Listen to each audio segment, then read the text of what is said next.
C'est dans le cadre de ces activités de plaidoyer que l'ONG Jeunes Volontaires pour l'Environnement JV Niger, en collaboration avec Oasis Berkeley, a organisé un événement parallèle à la COP 28.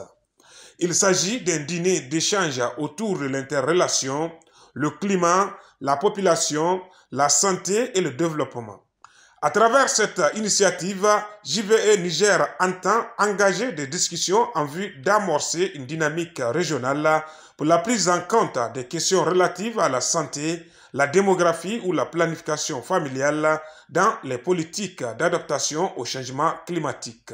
Nous offrons ce soir un dîner de plaidoyer. C'est autour de la question de l'intégration, les questions de population, développement, environnement et changement climatique dans l'agenda international. Donc JVE en partenariat avec Oasis Berkeley et le réseau de la jeunesse nigérienne sur les changements climatiques avec d'autres partenaires essaie d'amorcer un dialogue régional autour de la prise en compte des questions de santé et climat dans les politiques publiques, notamment au niveau du plan national d'adaptation, mais également des contributions nationales déterminées au niveau national. Donc ce dialogue régional va permettre aux participants d'échanger, de partager leur expérience, mais c'est pour nous aussi l'occasion de montrer, de partager un peu notre politique ainsi que notre plaidoyer SMART sur la prise en compte de la planification familiale, du droit à la santé sexuelle et reproductive des adolescents dans les politiques d'adaptation au niveau national. Plusieurs nationalités anglophones et francophones étaient présentes à ce dîner d'une importance capitale. Les hommes sont obligés de quitter. Ça fait la migration, la mobilité pour aller chercher de quoi.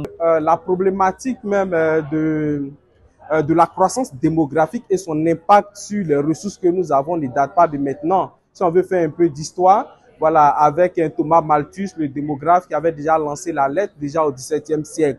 Et aujourd'hui, les conséquences sont là et l'humanité a de plus en plus pris conscience de ce problème-là. Voilà. Plusieurs rapports de l'OMS montrent aujourd'hui que les changements climatiques ont un impact sur la santé. Si vous faites un peu de recherche approfondie, vous allez voir. En tout cas, je suis content d'être là parmi la grande famille JVE, que j'ai rejoint officiellement cette année, mais j'ai toujours accompagné mon jeune frère Dibi. On a toujours travaillé ensemble, même si je n'étais pas personnellement impliqué. Alors, moi, donc, je suis un enseignant à l'Université de Dakar et je suis le vice-président du comité sénégalais sur le climat. Alors, par rapport à la thématique, oui, c'est quelque chose qu'on ne peut ne pas dire aujourd'hui. Il y a des liens directs, des liens indirects.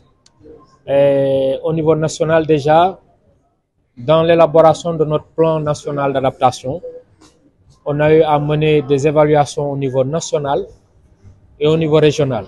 Je suis très content, heureux même en tout cas d'être parmi vous aujourd'hui dans le cadre de cette initiative, l'Alliance, qui a pour mission de travailler sur la thématique changement climatique, mission de travail sur changement climatique et santé.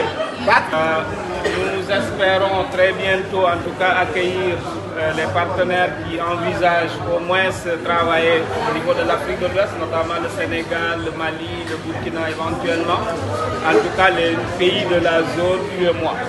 Notons qu'à l'issue de ce dîner, les participants ont convenu ensemble du leadership de l'ONG JVE Niger de poursuivre le dialogue en vue de la création d'une plateforme pour une communauté de bonnes pratiques.